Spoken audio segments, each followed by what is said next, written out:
আসসালামু আলাইকুম ইয়া রাহমাতুল্লাহি ওয়া বারাকাতুহু। আশা করি সবাই ভালো আছেন।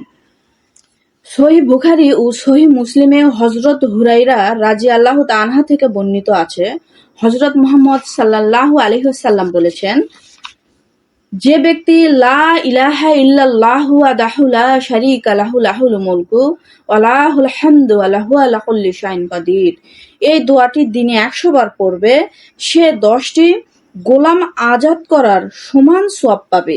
তার জন্য 100 নেকি লেখা হবে, তার 100 পাপ ক্ষমা করে দেওয়া হবে। ওই দিন সন্ধ্যা পর্যন্ত সে শয়তান থেকে নিরাপদে থাকবে।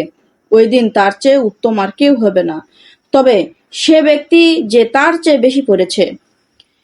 এর দোয়াটির অর্থ হলো, এক আল্লাহ তাআলা ব্যতীত অন্য কোনো মাবুদ নেই, তিনি এক, তার কোনো শরীক নেই, সকল রাজত্ব তারই এবং তারই জন্য সকল প্রশংসা, আর তিনি সর্বশক্তিমান। সুবহানাল্লাহ।